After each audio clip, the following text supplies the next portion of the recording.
In today's video, we will look at two movements that have several overlapping ideals and actions: the modern-day left and the German Nazi.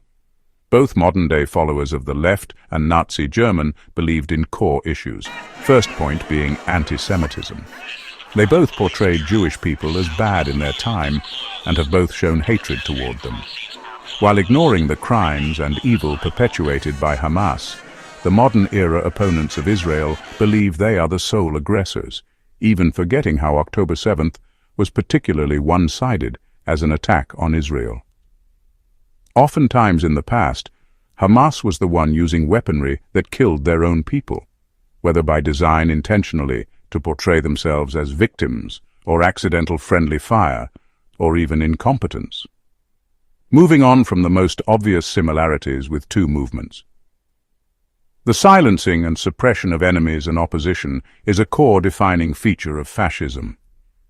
This practice extends beyond traditional political rivalry to include the elimination of all dissenting thought, free media, and other institutions that could challenge the fascist regime's authority. Key ways fascism uses the silencing of enemies: centralized, dictatorial control. Fascist ideology is centered around a dictatorial leader who demands absolute, unquestioning loyalty. Any opposition to the leader's authority is suppressed to prevent challenges to their absolute power. Forcible suppression of dissent. Fascist regimes use intimidation, censorship, force and violence to neutralize political rivals and dissenters. This is often carried out by paramilitary groups, secret police or military forces. Control over information. To prevent alternative viewpoints from challenging the state's narrative, fascist leaders censor the news and use propaganda to control what the public sees, hears, and says. Scapegoating and demonization. Fascist movements unify the population by identifying enemies, both internal and external, and blaming them for the nation's problems. This creates a siege mentality that justifies repression and violence against these groups, who are often ethnic minorities, immigrants, or political opponents.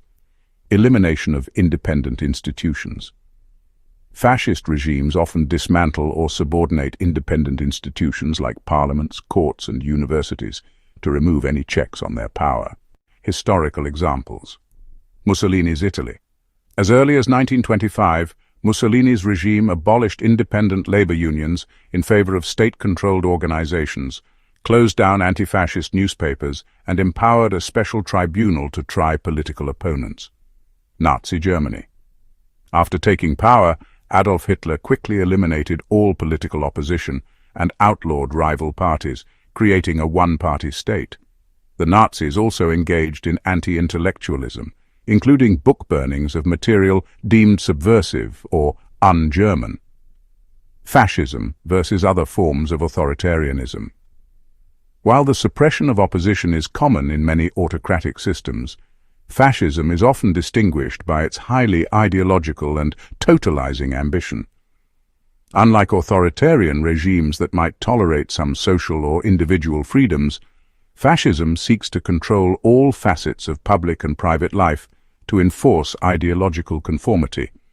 This is done to achieve a mythic national rebirth, purging the nation of elements deemed to be decadent or threatening. When we look at modern history in America, what do these things sound like? The side that is killing and assassinating people whom they disagree with actually fits with this interpretation of fascism. One side acts like they have the moral high ground while showing hate. The other side is actually peaceful. Let's look at the 2020 summer riots in the wake of George Floyd's death. These same people committed acts of terror and destruction, rioting and even death of Garrett Foster, a black man who was a security guard. Let's be clear. The American left-wing ideology is by far more violent than those on the right. They do have some similarities with Nazi behavior. They seek to silence the opposition, they are anti-religion, and they are prone to violence. It is through this violence that they both seek to instill fear to silence the opponents. Even in non-violence methods of shutting down people they disagree with, they use the cancel culture to shut people up. Cancel culture is the popular practice of publicly withdrawing support for individuals or companies who have said or done something perceived as offensive or objectionable. Enabled and amplified by social media, this form of social ostracism can lead to severe reputational and professional consequences for those targeted. The phenomenon remains highly contentious, with passionate arguments about its merits, fairness, and overall societal impact. Both ideologies want to limit free speech. Both ideologies seek government as the answer to problems, support government programs to manage markets or provide social services. Early Nazi propaganda attacked finance capitalism and were anti-capitalistic, another core belief of the modern left wing. Left movements often criticize concentrated corporate power. Both ideologies support heavy government involvement in the economy. Finally, the last recent example can pertain to democracy. Joe Biden exited the 2024 presidential race. Instead of being allowed for the democratic process to play out, Democrat voters were told Kamala Harris is the choice. This was a historical moment, as the democratic process was not allowed to be carried out, and they were told who their choice was. The modern left-wing political core belief is pro-choice. Interestingly, Nazi beliefs also reflect this to weed out the undesirable population. Yet another viewpoint shared by the American left. We are not saying the left are the modern-day Nazi, we are simply pointing out how they are closer in both ideology, beliefs, and their actions. Violence is never okay, unless there is a case for self-defense.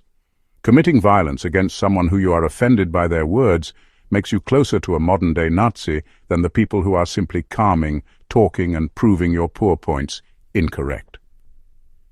When you are offended by words that you disagree with, you can ignore it, and do not resort to violence, or it shows your lack of humanity, intelligence, and morals that is supposedly valued by the left. How barbaric can it be to commit violence to people talking? It's not unlike cavemen killing each other because they lack brain capacity to resolve issues.